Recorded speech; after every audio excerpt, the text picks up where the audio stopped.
Como todos los viernes, antes de entrar en nuestra tertulia de economía, tenemos la lección de Barea. Es la noche de César. La lección de Barea.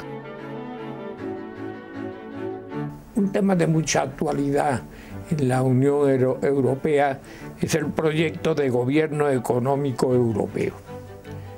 Es algo que se considera necesario, ya que aunque el Tratado de la Unión Europea marca unas directrices acerca de determinados temas, lo que no cabe duda es que hay que avanzar hacia una integración europea mayor.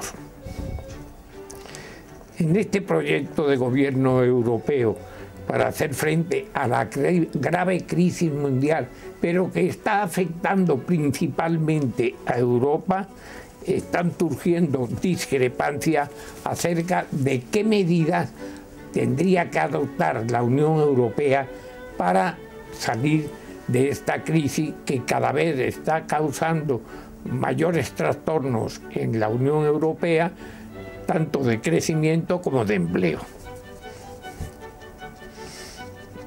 Las medidas que se han propuesto es un endurecimiento del Pacto de Estabilidad y la aprobación de disposiciones para corregir los desequilibrios macroeconómicos y la elección de una mayor competencia dentro de la Unión Europea. Y en cuanto a España, pues en cuanto a España, el presidente de la AEB, Miguel Martín, ha dicho que España necesita efectuar una devaluación interna. Sigue con esto la tesis de Truman, economista premio Nobel de Economía, que establece la necesidad de efectuar medidas que sean equivalentes a la que podría adoptarse ese país si no estuviera dentro de la Unión Monetaria Europea, es decir, devaluaciones. ¿Y cuáles son estos? Principalmente la congelación de salarios y precios. Estas son las medidas, porque son equivalentes a los que se producen con una devaluación cuando no existe un tipo de cambio fijo. Y España la practicó antes de ingresar en la Unión Monetaria. Entonces, una rebaja de salarios y de precios y salarios, Miguel Martín dice, y que el crecimiento de estos salarios y precios nunca sea superior a la media del conjunto de los países de la Unión Monetaria.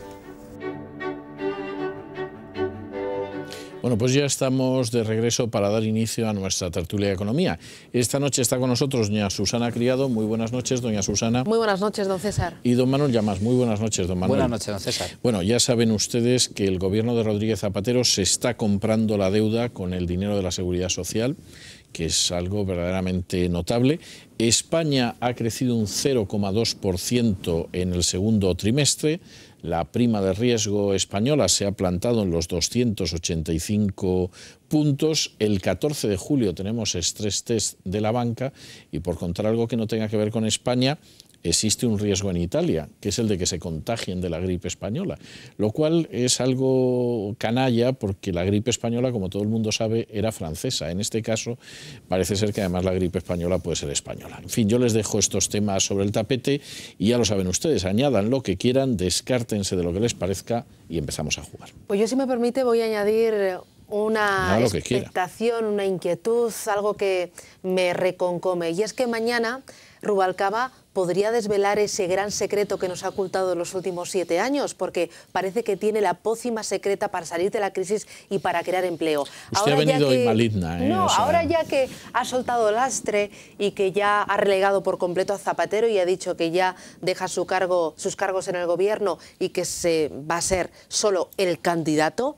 el líder del Partido Socialista, del nuevo Partido Socialista. A ver si mañana desvela ese gran secreto, porque estamos todos los españoles deseando saber cómo va a crear empleo y sobre todo los 5 millones de parados. Así que yo creo que mañana va a ser un día importante. Sobre todo porque se ha estado calladito durante 5 años. Bueno, es que el otro día decía María Dolores de Cospedal que podría ser delito, y yo creo que, no sé si será delito, pero sí que es un insulto a todos los españoles el simplemente decir que tiene la clave para crear empleo y que ya la dirá, Bueno, lo de este señor. yo creo que de todas formas Rubalcaba, primero que no tiene ninguna clave, y en segundo lugar... ha sido una metedura de pata.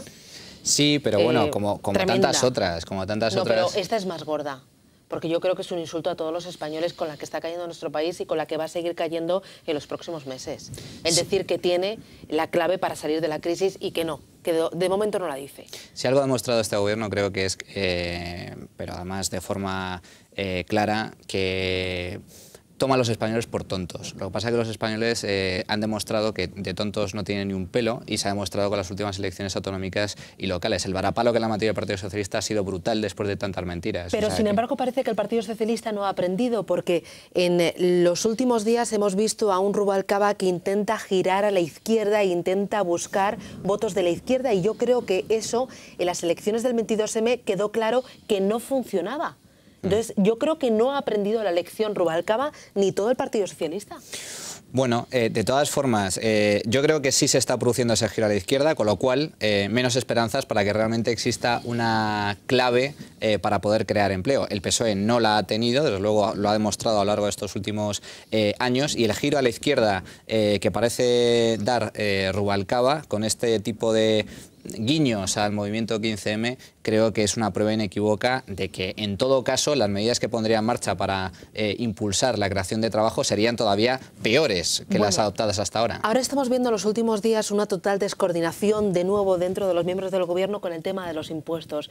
Unos hablan de elevar los impuestos, por ejemplo, José Blanco, incluso Valeriano Gómez. No elevar todavía, tampoco nos hagamos ilusiones. Todavía, lo dice Elena Salgado, pero si recordáis, el año pasado, en estas mismas fechas, los sindicatos volvieron a hablar de subida de impuestos. En el gobierno también hubo descoordinación en cuanto a la subida de impuestos, y luego, tras el verano, sí que hubo una subida de impuestos, sobre todo a las rentas más altas, y también yo recuerdo, o si no me falla la memoria, a los impuestos especiales. Lo que pasa es que los sindicatos no dijeron nada porque estaban enzarzados con esa huelga general del 29 de septiembre, que fue todo un fracaso, que no sirvió para nada. Así que me temo que nos vamos a encontrar con una subida de impuestos a la vuelta del verano, y eso va a repercutir en una mayor destrucción de empleo y en una caída del consumo, porque es lo que hemos visto en los últimos meses. Pues desde luego lo que nos faltaba era una nueva subida de impuestos. Yo me temo lo peor. Sobre todo, no, vamos, eso yo creo que está clarísimo. Si no se reduce el gasto, se suben los impuestos. Es la típica estrategia que ha utilizado el gobierno para reducir la brecha fiscal. Ha anunciado ciertas reducciones de gasto, pero en realidad han sido prácticamente inútiles. La congelación de las pensiones, reducción de salarios a los empleados públicos, pero luego, si te vas a las partidas presupuestarias, observas que la partida destinada a gasto de personal, es decir, el salario para empleados públicos, se ha incrementado o apenas se ha reducido, que el número de funcionarios o de empleados públicos en comparación con el año pasado ha aumentado o apenas se ha reducido. Es decir, que prácticamente sigue todo igual, con lo cual, para tratar de reducir esa brecha fiscal, apostará nuevamente por subir impuestos. De todas formas, el peligro de la subida de impuestos, desde mi punto de vista, no es tanto que repercuta en una nueva caída del consumo, sino sobre todo que desincentiva fundamentalmente la creación de ahorro. Lo que necesitan los españoles básicamente es ahorrar, es tratar de reducir gastos, cosa que, por cierto, sí están haciendo las familias y las empresas desde el inicio de la crisis económica, apretarse el cinturón, porque viene la época de vacas flacas, y tratar de reducir su abultadísima deuda. España tenía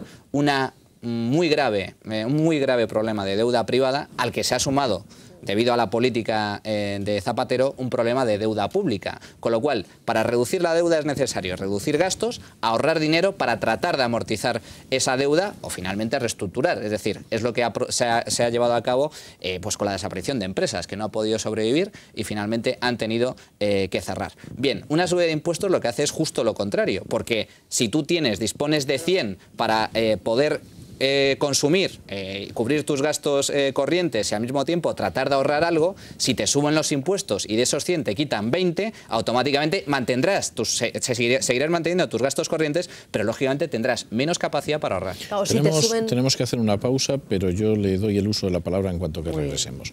Regresamos enseguida.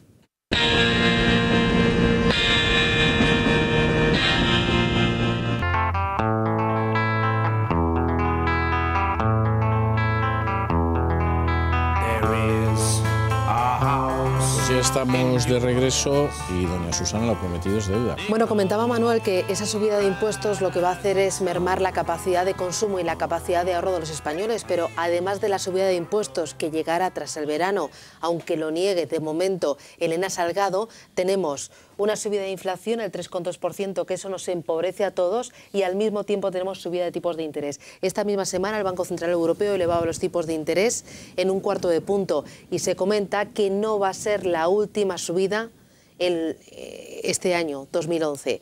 Así que el panorama que tenemos es desolador. Hoy hemos conocido los datos de PIB referidos al segundo trimestre de este año. Crece la economía un 0,2%, pero ojo, porque el consumo está tocado, la inversión está tocada y las exportaciones, a pesar del crecimiento que está mostrando Alemania y otros países de nuestro entorno, está tocado. Yo creo que podemos tener un pequeño espejismo durante este verano debido al turismo, pero va a ser un simple espejismo, porque van a venir turistas procedentes de Europa, de la Europa que se está recuperando, y porque también muchos españoles se van a quedar aquí en España porque no pueden salir fuera. Pero como digo, va a ser un simple espejismo.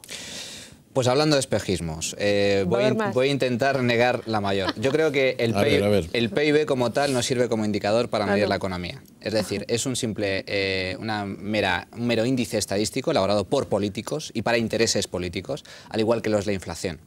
Uno de los motivos por los que durante la época de gran burbuja inmobiliaria nadie se dio cuenta de que realmente existía una burbuja inmobiliaria es porque no se reflejaba en la inflación, el IPC. El IPC se compone por una serie de bienes, la evolución de una serie de precios en determinados bienes. ¿Quién elige esa cesta? Los políticos. Bien, ¿por qué no se incluye el precio de los activos en esa cesta de IPC? Porque evidentemente no interesaba, de tal forma que el precio brutal que ha experimentado la vivienda durante los últimos años no ha sido tenido en cuenta. De hecho, ahora se está contemplando empezar a fijarse en el precio de los activos para poder evaluar los riesgos de que exista burbuja o no exista burbuja. Con el PIB sucede algo similar. ¿Que crezca la economía un 0,2% en el segundo trimestre? Bueno, yo lo pongo en duda. De todas formas, dicho lo dicho, es el índice que se utiliza, un 0,1, un 0,2 o un 0,3, y es más, un 1%, es imposible que este país, tal y como está configurado, consiga crear empleo, que es la clave del asunto. Para crear empleo, ¿en qué tasa de crecimiento nos tendríamos que mover? Normalmente España consigue crear empleo a partir de un crecimiento del 2,5% interanual. Ese crecimiento estamos lejísimos de poder alcanzarlo y algunos organismos consideran que en ningún caso se alcanzaría antes del año 2015. 2026 también decía la OCDE, 2026 ¿no? También. Todo dependerá de las reformas que se hagan. En caso es dar alegrías. 2026, Dios mío. ¿Dónde estaremos en el 2026? O sea. Bueno, con suerte a mi hija le pilla saliendo de la facultad. Yo lo veo así, de esa manera. De todos modos, me parece muy bien ese instinto maternal suyo. Pero sí que estamos ante una generación realmente perdida y una generación frustrada, una generación que tiende a la autoexclusión, porque estamos en una tasa de paro juvenil en torno al 43%, y esto no solo es un drama económico, es un drama social para todo nuestro país. De todos modos, a mí me gustaría situarme un poco más en una perspectiva un poco algo más positiva. Todo dependerá de lo que se haga. Es decir, claro, de hecho, claro. la OCDE... No hay mal que 100 años dure. Es decir, las previsiones que realizan... Las previsiones que organizan los organismos públicos, son previsiones que en más del 90% de los casos nunca se cumplen. Y es que todo depende de la evolución. Si se hacen las políticas inadecuadas, como por ejemplo las que ha llevado a cabo Japón, pues podemos tener una crisis a la japonesa, es decir, un estancamiento económico durante 20 años, no 10, 20 años. Si aplicamos un fuerte ajuste y políticas adecuadas para impulsar la creación de empresas y la creación de trabajo, liberalizar los mercados, España se recuperará, no hay ninguna duda. Tardará menos o tardará más, pero se recuperará y saldremos bien de esta. El problema es que hasta el momento no se han puesto en marcha ese tipo de medidas. Y me gustaría también desmontar otros dos mitos. Yo creo que realmente de los datos que has comentado, Susana, el más dramático es la subida de la inflación. Pero la subida de inflación, como comentaba antes, hay que cogerlo con pinzas. Me estoy refiriendo concretamente al aumento de los alimentos, a la subida de los alimentos y al precio de la energía, gas, electricidad, etcétera, etcétera. ¿Por qué? Porque eso mina la capacidad de la clase media. La clase media en España tiene una determinada renta, un poder adquisitivo, renta disponible, y esa subida de precios en bienes básicos de primera necesidad, lógicamente, resta capacidad adquisitiva. Y por lo tanto, ese es un peligro. Y, por último, señalar que yo soy, creo, de los pocos que están a favor de que se suban tipos de interés. La decisión del Banco Central Europeo es la adecuada. ¿Pero para España? Lo que es negativo, del conjunto de Europa? Para el conjunto de Europa y para España también. Y te digo por qué. No puede ser que contemos con tipos de intereses,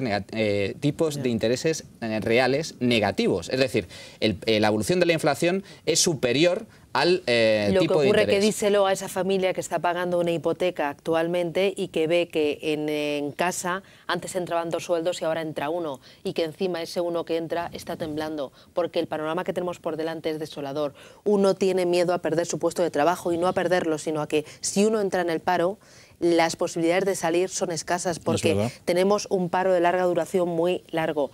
El problema es cuando tocas la economía real. Yo también, cuando veo este PIB, pues digo, bueno, pues un 0,2%. Cuando veo la inflación, o cuando nos dicen que el dato registrado en el INEM son 4.600.000 era... No, pero es que hay que sumar la gente que está en cursillos de formación, hay que sumar la gente que ya no va a apuntarse al paro porque lleva más de 2 años en el paro y no tiene ninguna esperanza. Es que la realidad es otra, no hay más que salir a la calle. El panorama es muy triste. Habla con cualquiera de las empresas. Las empresas lo que están haciendo es intentar ahorrar y no gastar, porque ven que no incrementan sus cifras de ventas, porque no hay expectativas, y la única esperanza que tienen las empresas es fuera de nuestro país. Si es que la marca España ya es como una tara. La mayoría de las empresas se están internacionalizando, las grandes, las que pueden, y por eso están sobreviviendo. Pero las que tienen su negocio aquí en España están sufriendo, y están sufriendo de la lindo. Es verdad. Bueno, acaba de llegar don Lorenzo Ramírez. Tiene usted 3 minutos para sobresaltarnos con la prensa económica de mañana. Bueno, realmente el titular del Economista lo dice todo, y además es preocupante. Rubalcaba dimite para dar un volantazo a la izquierda de Zapatero. Como comentaban ustedes, precisamente es el peor momento para que se implanten políticas socialistas, y de lo más de lo socialista en el peor sentido de la palabra, como suelo decir yo en muchas ocasiones. Va a recoger el testigo del 15M, Rubalcaba, va a intentar utilizarlo, como dijimos aquí en esta mesa desde un primer momento, y después de la promesa, o por lo menos del planteamiento de los impuestos a los directivos de la banca, también ha salido con la medida esta de ayuda a los hipotecados, que por cierto yo no la he visto todavía en el BOE. Pero yo creo, sí. Es que a mí esta medida, a ver si, Manuel, tú me puedes ayudar. La del embargo de los salarios. Yo creo que el Partido Socialista ha votado que no al hecho de que si tú no puedes pagar tu hipoteca, le devuelvas el piso al banco y así se cubra la deuda. En pago. Yo creo que la dación en pago, el Partido Socialista ha votado que no. Sí. Sin embargo, para contentar al 15M, lo que ha hecho es subir el mínimo embargable. Pero así no para... que dice una cosa, pero hace la otra. Y además... Intenta contentar al 15M porque se piensa al final que todos somos tontos. Pero no, si realmente quieres apoyar o quieres dar ese giro a la izquierda de verdad, entonces apoya la dación en pago. Y además mantiene para Hacienda y la Seguridad Social el límite de embargos anterior, que era de 631 claro, euros. Pasa lo mismo con el tema de los bancos. No, los malos son los bancos son los malos de la película, son los que han dado hipotecas a diestro y siniestro sin calcular los riesgos. ¿Cuántas veces se ha fotografiado el presidente del gobierno? Pero ¿cuántas veces se ha fotografiado el presidente del gobierno con los grandes banqueros en esta legislatura? Y con el señor Botín. Ha habido una cosa, pero luego hace la otra. En 4 ocasiones, claro. Bueno, de hecho, la primera vez que el presidente reconoció que podía haber problemas, lo primero que hizo fue avalar la deuda de los bancos. Carrillo habla del 15M. Uy, qué miedo me da. Es el inicio de una segunda transición en España. Madre mía. Con un par de razones, el señor Carrillo. Madre mía, cómo está el personal. ¿Y eso sale en la prensa económica? Sí, esto sale en la prensa económica. Carrillo habla del 15M. Es que lo del 15M, tela. La banca calcula que la dación en pago le costaría hasta 4.000 millones de euros. Esto es un informe que ha hecho la AEB para no asustar a nadie. Yo le puedo decir a todo el mundo que si se aprueba la dación en pago con efecto retroactivo, como planteaba, el sistema financiero quiebra mañana.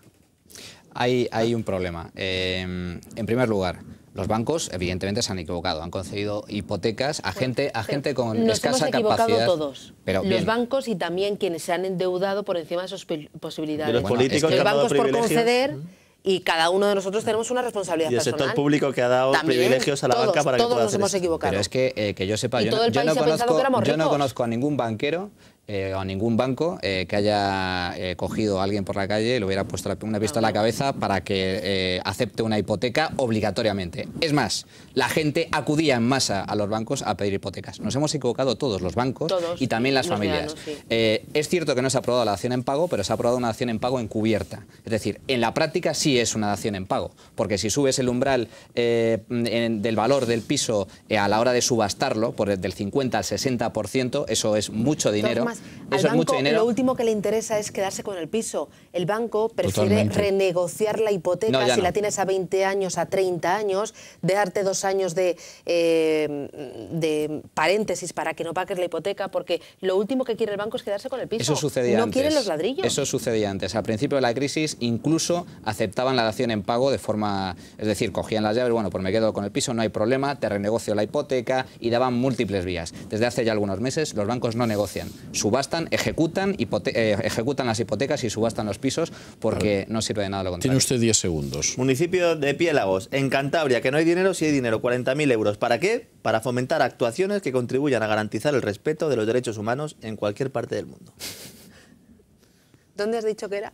Piélagos. En Cantabria. Son del PP, lo digo porque para que sepan que aquí... Sí, puestos a hacer tonterías las puede hacer mucha gente. Exactamente. Bien, me parece estupendo. Hasta aquí hemos llegado. Doña Susana, don Manuel, don Lorenzo, muchas gracias. Muy buenas noches. Y nosotros hacemos una pausa y regresamos con nuestro tercer respiro de Cultura de la Noche. Les iba a decir para hablar de cosas serias. Esto también es muy serio, pero en fin, lo que viene a continuación es serio en otro sentido, mucho más elevado. Ya lo van a ver.